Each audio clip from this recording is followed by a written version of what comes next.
এই বুড়ির বাচ্চা বুড়ি, কেমনে পার্টি বস? আমি তো টেরই পাই না। আমার মাইয়া জামাই প্রবাস থেকে হাড় ভাঙা পরিশ্রম করে টাকা পাঠায়, আর সেই টাকা খাইতে খাইতে আত্মীর মতো খাওয়ার সময় এত করে খাস। বাবা, এই বুড়ির বাচ্চা বুড়িকে আরো শাস্তি বেশি করে দিতে হবে। এই বুড়ির বাচ্চা বুড়ি, তোরে না বলছিলাম আমার জন্য চাউমিন বানাতে? তুই আমার জন্য চাউমিন এখনো বানাসনি কেন? এই শয়তান বুড়ি, সকালবেলা আমি গোসল করে কাপড় ভিজায় রেখে আসছি, বলছি না তোরা ধুয়ে রোদ দিতে? আমার নতুন কাপড় চোপড় যদি রং ওঠে তাইলে তোর খবর আছে। বিয়াই, আপনার পোলার বউ লইয়া আমার পোলার বাড়িতে থাকতেছেন, খাইতেছেন। আমার পোলাটা প্রবাসে থাইকা কত কষ্ট করে মাথার ঘাম পায়ে ফেলাইয়া টাকা ইনকাম করে পাঠায়, আর সেই টাকা আপনারা আমার ছেলের ইনকামের টাকা বসে বসে খাইতেছেন, আর আমারে দিয়া আপনার পাউটি পাইতেছেন। আপনার যখন যা মনে চায় তাই আমারে দিয়া করান। চিন্তা করেন না, আমার পোলা যদি একবার জানতে পারে তাহলে আপনার কি অবস্থা হইব, সেই চিন্তা কি আপনারা করেন? মনে রাখেন, আল্লাহ ছাড় দেয় কিন্তু ছেড়ে দেয় না। আমার পোলার বাড়িতে আমারে বানায় রাখছেন চাকরানি, আর আপনারা আছেন রাজরানী হইয়া। যা করতেছেন ভালোই করতেছেন। এত কথা কাসকা কথা কম কবি, একেবারে বেশি কথা কইলে হেন দাস না সুই আসলে যখন যেটা কই তখন এটা করবি। পাউটি বস না কে? বাবা, আমি কিন্তু এই বেয়াদব বুড়িকে কোনোভাবেই সহ্য করতে পারছি না। তুমি দেখছো প্রত্যেকটা কথা ধরে ধরে উত্তর দিচ্ছে। কত বড় বেয়াদব এই বুড়িটা, ইচ্ছে করছে এখনই ঘাট ধাক্কা দিয়ে বের করে দিই। কথায় কথায় দুলা ভাইয়ের কথা বলে, দেখেছো? দুলা ভাইয়ের ভয় দেখায় আমাদেরকে। তুমি একে কিছু বলছো না কেন? একে বের করে দাও। এই বুড়ি, আমার মাইয়া জামাই টাকা পাঠা, আর এই টাকা তুই বৈশা বৈশা খাস। হ্যাঁ, চর্বি জমে গেছে গা তোর। হ্যাঁ, মনটায় চরের তোর লাখ থেকে বাড়ির থেকে বাইর করে দিই। কেলেকে বাইর করতেছি না জানোস?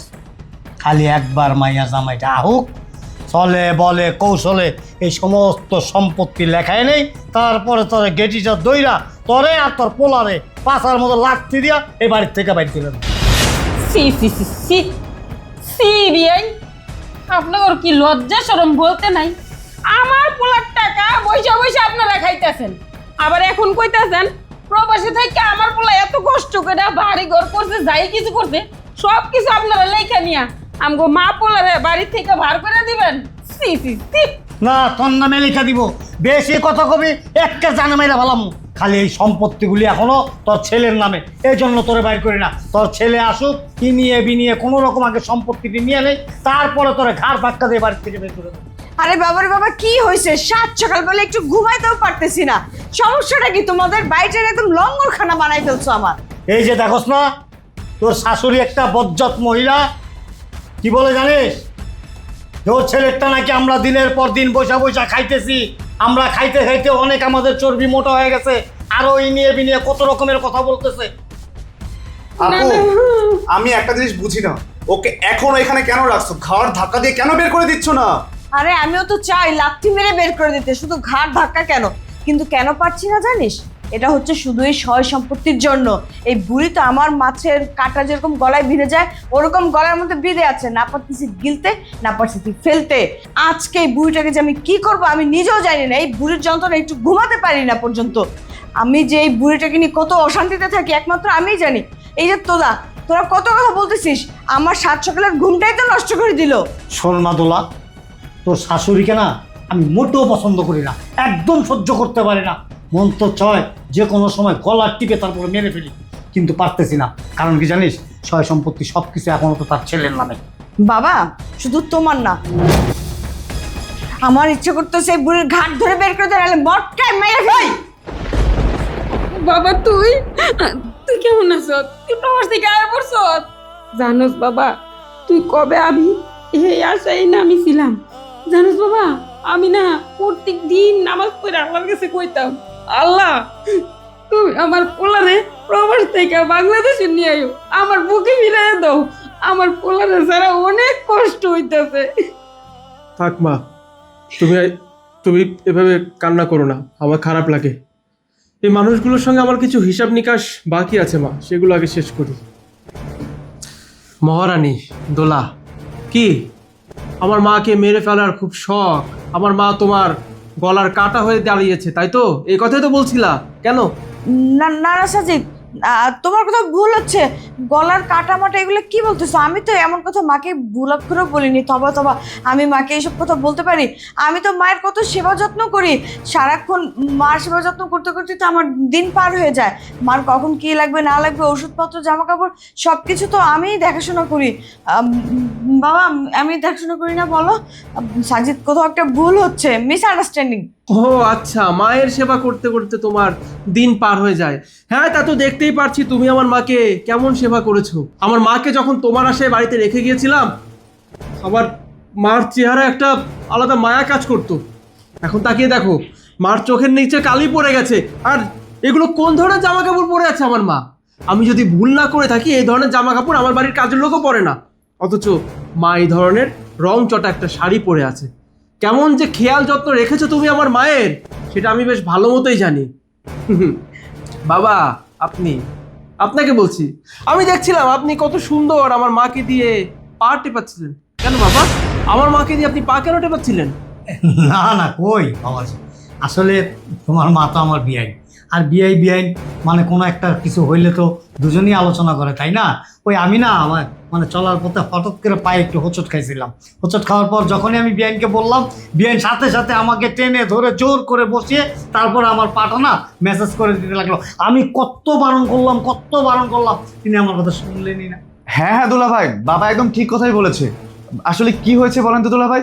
বাবা হাঁটার পথে কোথায় যেন হোঁচট হয়ে ব্যথা পেয়েছে। ওটা ও যে মায়ের মা দেখে ফেলেছে। দেখে মায়ের মা বাবার পায়ে ধরে মেসেজ করতে যাচ্ছিল। বাবা তো নাছর বান্দা, কোনোভাবেই মেসেজ করতে দিবে না। এইদিকে মায়ের মাও নাছর বান্দা, সে মেসেজ করবেই। এইসব চলছিল। আসলে কি হয়েছে বলেন তো দুলা ভাই? আমি তো মায়ের মাকে অনেক ভালোবাসি। এই তো গতকালেরই কথা, মায়ের মা বলতেছে ওনার হাতে ব্যথা করছে, পায়ে ব্যথা করছে।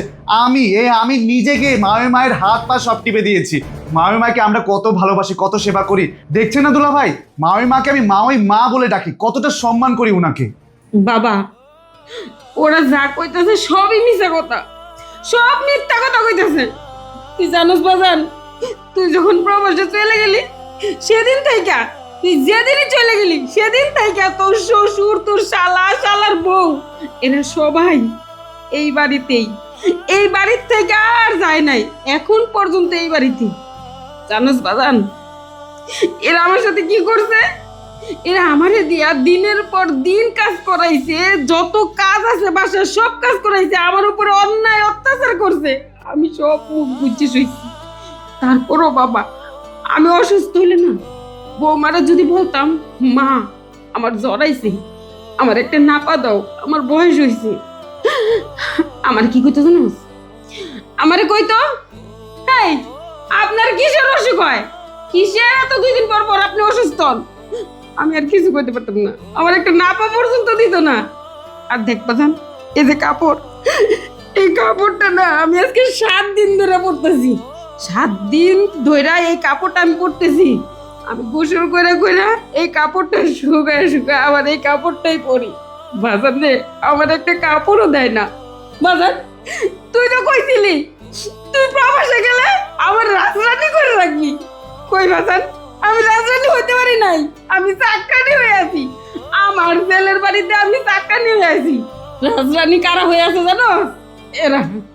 দেখ এদের পোশাক আশাক দেখ, আর আমার পোশাক আশাক দেখ। আমার ছেলের বাড়ি কোথায় আমি অধিকার খাটাবো? আমার বাড়িতে আমার অধিকার নাই, অধিকার উনাদের আছে। বাজান, আমি তোর মা হয়ে তোর প্রবাসের এই কষ্টের ইনকামের টাকা আমি খাইতে পারি না। তোর বউয়ের বাপ, ভাইয়ের বউ এসে খায়, ওরা রাজত্ব করে এই বাড়িতে, আমার কোনো দাম নাই। জানোস বাজান, তোর শালা আর শালার বউ, এরা 2 জনে গোসল করে আমারে দিয়া কাপড় ধোয়ায়। সেই কাপড়গুলা কি পাক না না পাক আমি তাও জানি না। আমি তো নামাজ পড়ি, নামাজ কি আল্লাহ কবুল করে, আমার নামাজ কি হয় কি না আমি তাও জানি না। বাজান, শুধু এই না, জানো আমি দিন শেষে এত কাজ করার পরও ঠিক মতো কাটা খাইতে পারি না। আমি ঠিক মতো কাটা খাইতেও পারি না রে বাজান। থাক মা, তোমাকে আর কিচ্ছু বলতে হবে না মা। আমি তো নিজের চোখেই দেখলাম এই মানুষগুলো তোমার সঙ্গে কেমন ব্যবহার করছিল। কি দোলা, কিছু কি বলার বাকি আছে তোমার? আমার মাকে আমি তোমার ভরসায় বাড়িতে রেখে গিয়েছিলাম। সবসময় বলতাম দুনিয়া উল্টাই গেল আমার মা যেন বিন্দু মাত্র কষ্ট না পায়। ফোনে যখন তোমার সঙ্গে কথা হতো কি বলতা? সাজিদ, তোমার মা বেশ ভালো আছে, অনেক সুস্থ আছে, আমি সবসময় তাকে দেখে শুনে রাখছি, তাকে ওষুধ ঠিক মতো খেতে দিচ্ছি। এই তার নমুনা। আমার মাকে তোমরা কাজের মানুষ বানিয়ে রেখেছো। হ্যাঁ, আর বাবা আপনার তো বয়স হয়েছে তাই না? আপনি এমন একটা জঘন্য কাজ কি করে করতে পারলেন? আমার মাকে দিয়ে আপনি পা কেন টেপাচ্ছিলেন? আমার মা কি আপনার চাকর যে আমার মাকে দিয়ে আপনারা পা টেপাবেন? আরে যে শালাবাবু, তুই আর তোর বউ সে জামা কাপড় সেই ড্রেস দেওয়ার দায়িত্ব কি আমার মার? হ্যাঁ, যখন তো নেশার মধ্যে থাকিস তাই না, সে আমার মা ধুবে। এই আমার মায়ের কিসের এত টাকা পড়েছিল তোদের জামা কাপড় ধোয়ার? এই ধরনের জামা কাপড় তোর বউ ধুতে পারে না? বলা নেই কয়া নেই, আমার বাসায় উঠে এসেছিস কবে থেকে আল্লাহ মালিক সেই জানে। কি ব্যাপার দোলা, তোমার সঙ্গে আমার যখন ফোনে কথা হতো তুমি তো আমাকে একটাবারও বলনি যে তুমি তোমার 14 গোষ্ঠী নিয়ে আমার বাসায় এসে উঠেছো। যখনই কথা বলতাম তুমি বরাবরই বলতে এই বাসায় শুধু নাকি আমার মা আর তুমি আছো, এছাড়া আর কেউ নাকি নেই। তুমি সবসময় আমাকে বলতে সাজিদ, আমার বাবা, আমার ছোট ভাই, আমার ছোট ভাইয়ের বউ এরা মাঝে মধ্যে আমার বাসায় আসুক, আসলে আমি বেশ খুশি হই। আমি তো তোমাকে বলতাম হ্যাঁ ঠিক আছে ওদেরকে ডাকো, সবাই মিলেমিশে থাকো, কিন্তু না, ঘটনা দেখছি পুরো উল্টো। তোমরা একদম আমার বাসাটাকে নিজেদের ঘাঁটি বানিয়ে রেখেছো। হ্যাঁ, আমারই বাসায় থাকবে, আমারই বাসায় খাবে, সেটা আবার আমারই টাকায়। যখন টাকা চেয়েছো আমি টাকা দিয়ে দিয়েছি, কিচ্ছু বলি নাই। অথচ সেই টাকা দিয়ে ফুর্তি করেছো, আরামাইসে জীবন পার করছো, মজার মজার খাবার রান্না করে খাচ্ছ, অথচ আমার মাকে কিচ্ছু খেতে দাওনি। হ্যাঁ, আমার মার এই কি অবস্থা? আমি কি আমার মাকে চাকরানি হিসেবে তোমাদের বাসায় রেখে যাওয়ার জন্য আমি প্রবাসে গিয়ে পড়েছিলাম? প্রবাসে যখন ছিলাম না কত কষ্ট করেছি কোনো ধারণা আছে তোমার? আমার মনটা পড়ে থাকতো এই বাসায়, আমার মার জন্য আমার মনটা কাঁদতো, তোমার জন্য আমার মনটা কাঁদতো। কিন্তু এখন মনে হচ্ছে যে এই তো তোমার জন্য আমি কষ্ট পেতাম না, সব ছিল বৃথা। তুমি হয়তো ভালো মেয়ে হতে পারো, ভালো বউ হতে পারো না। বলো এবার তুমি আমাকে জবাব দাও যে আমার মাকে দিয়ে এই কাজগুলো কেন করাচ্ছি? বলো বলো বলো, চুপ করে থাকো না, অ্যান্সার দাও। ভাইয়া, মাওই মাকে তো আমরা সবাই অনেক ভালোবাসি, কিন্তু মাওই মা যে কেন সবার নামে এত মিথ্যা কথা বলতেছে বুঝতেছি না। দুলা ভাই, আপনি আমাদেরকে ভুল ভাবছেন, এরকম কিছুই না। ও আচ্ছা, মানে তার মানে আপনারা সবাই বলতে চাচ্ছেন যে আমি যেটা দেখেছি সেটা ভুল, আপনারা যেটা বলছেন সেটাই ঠিক, তাই তো? ওকে ফাইন, তাহলে আমি যে নিজের হাতে যেটা রেকর্ড করলাম এই রেকর্ডটা কি মিথ্যা? দেখো তো দোলা। কি আর কিছু বলার মতো মুখ কি তোমাদের আছে? আশা করছি আর কিছু বলার মতো মুখ তোমাদের নেই। আমার ভাবতে অবাক লাগছে তোমরা আমার মাকে দিয়ে এভাবে কাজ করাতে। হ্যাঁ, আর দোলা, তোমার ভরসা আমি মাকে রেখে গেছিলাম, তুমি কিনা শেষ পর্যন্ত এর প্রতিদান দিলা।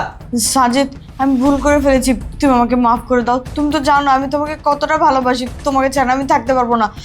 আমি এতদিন যা করেছি সব ভুল করেছি, তুমি যে শাস্তি দেবে আমি মাথা পেতে নেব। বাবা একটু বলো না সাজিদকে আমাকে ক্ষমা করে দিতে। আমি তো না বুঝে ভুল করে ফেলছি, জেনে বুঝে তো ভুল করিনি। জেনে বুঝি কেউ ভুল করে? বলো প্লিজ সাজিদ, আমাকে তুমি মাফ করে দাও। হ্যাঁ বাবাজি, দোলা ঠিকই বলেছে, তোমার মায়ের সাথে আমরা সবাই খুব খারাপ ব্যবহার করেছি। তুমি বাবাজি আমাদেরকে মাফ করে দাও, আমরা প্রয়োজনে তোমার মায়ের কাছে মাপ চাইব। সাজিদ প্লিজ তুমি ক্ষমা করে দাও, শেষবার মতো আমাকে একটা সুযোগ দাও। আজকের পর থেকে মা এবারে রাজরানী আর আমরা সবাই মায়ের চাকরানি হয়ে বাড়িতে থাকবো। কি বললি তুই? মাফ করে দিব, তাও আবার তোকে? আমি এসে নিজের চোখে দেখেছি। তুই আমার মাকে কি বললি? আমার মার নাকি তোর গলার কাটা, সম্পত্তি ভোগ করাই তো ছিল তোদের বাপ মেয়ের আসল উদ্দেশ্য, তাই না? সাথে আছে ভাই আর ভাইয়ের বউ, এত সহজে তোকে আমি মাফ করে দিব? আর এই যে বাবা, আপনার তো বয়স হয়ে গেছে তাই না? আপনি যেভাবে আমার মাকে দিয়ে পা টিপাচ্ছিলেন, আপনার কি একটা বুক কাঁপতো না? আপনারও তো ছেলের বউ আছে। আজকে যদি আপনারই ছেলের বউ আপনাকে দিয়ে পা টেপায় আর রাত শেষে যদি আপনাকে দিয়ে ধোয়ায়, সহ্য করতে পারবেন? এই সহ্য করতে পারবেন আপনি? চুপ করে আছেন তাই তো? কথা বলার তো কোনো মুখ নেই, কথা বলার মুখ থাকবে কি করে? চোর যখন চুরি করে ধরা খায় তখন তার মুখটা বাংলার পাঁচের মতো করে রাখে, যেভাবে আপনারা সবাই নিজেদের মুখটা বাংলার পাঁচের মতো করে রেখেছেন। দোলা, কি বললি তুই? তোকে আমি ক্ষমা করব? একটু দাঁড়া মা, একটু দেখে এসো তো। কি বললি তুই? আজকে থেকে আমার মা তুই দেখভাল করবি? এই হারামজাদি, এই তোর সাহস হলো কি করে আমার মার সম্পর্কে সব উল্টোপাল্টা কথা বলার? এতক্ষণ তোর গায়ে আমি হাত দিয়েছিলাম না, কিন্তু এখন বাধ্য হলাম তোর এই নাটকটা দেখে।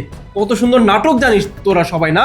কত সুন্দর আমার মাকে দিয়ে তোরা সমস্ত ঘরের কাজ করাচ্ছিলি, আর এখন আমার কাছে মাপ চাচ্ছিস? তুই ভাবলি কি করে? তুই যে জঘন্য একটা কাজ করেছিস, যেখানে তোর ভরসা আমি আমার মাকে রেখে গেছিলাম, সেখানে তুই আমার মাকে দিয়ে কাজ করাচ্ছিস, তোর বাপ আমার মাকে দিয়ে পাটে পাচ্ছে, আর তোর ভাই আর ভাইয়ের বউ নোংরা জামা কাপড় আমার মাকে দিয়ে ধোয়াচ্ছে। এই সমস্ত কথা জানার পর তোদের সবাইকে আমি এত সহজে মাফ করে দিব? প্রশ্নই ওঠে না। তোর মতো নষ্ট মেয়ের সঙ্গে আমি আর এক মুহূর্ত সংসার করবো না। আমি এখন এই মুহূর্তে দাঁড়িয়ে তোকে 3 তালাক দিলাম। 1 তালাক, 2 তালাক, 3 তালাক। এখন এই মুহূর্তে তোরা সবাই আমার চোখের সামনে থেকে চলে যাবে, আর যদি না যাস, উদার কসম, দারোয়ান ডেকে ঘাট ধাক্কা দিয়ে বের করবো তো করবোই, তার সঙ্গে সঙ্গে ভিডিও তো আমার কাছে আছে, প্রত্যেকটা আমি পুলিশে দিতে বাধ্য হবো। একটা কথা বলবি না, আউট, বেরো। সাজিদ, হ্যাঁ, একটা সুযোগ দাও না প্লিজ। আমি তো বললাম আজকের পর থেকে আমার আত্মীয় স্বজন আর কেউ এই বাসায় আসবে না, আমি ওদের কারোর সাথে কোনো সম্পর্ক রাখবো না। তুমি আমাকে একটা সুযোগ দাও প্লিজ। মা, আপনি আপনার ছেলেকে একটু বুঝিয়ে বলুন না, আমি আর এই ধরনের কাজ করবো না। একটা মেয়ে, জীবসী মেয়ে, মানে এই সমাজে মুখ দেখাবে কি করে? সাজিদ প্লিজ, তুমি এই কাজটা আমার সাথে করো না। এখন কেন এসব কথা বলছিস? খুব তো সুন্দর প্ল্যানিং ছিল তোদের, সম্পত্তি ভোগ করে নিবি, তারপরে আমাকে আর আমার মাকে বাসা থেকে বের করে দিবি। কিন্তু আফসোস তোদের প্ল্যানটা সাকসেসফুল হলো না। কথায় আছে, চোরের 10 দিন তো গেরস্তের 1 দিন। আজকে তো তোরা ধরা পড়ে গেছিস। আজকে তোদের সবার মুখোশ আমার সামনে উন্মোচন হয়ে গেছে। তোদের প্রত্যেককে আমি আবারও বলছি, এখন এই মুহূর্তে আমার বাসা থেকে তোরা সবাই বেরোয় যাবি। যদি বেরোয় না যাস, আমাকে আর কথা বলতে বাধ্য করিস না। আমার থেকে খারাপ কিন্তু আর কেউ হবে না। দোলা, বেরো। এই, আপনাদেরকে কি আবার নতুন করে বলতে হবে? বেরোন।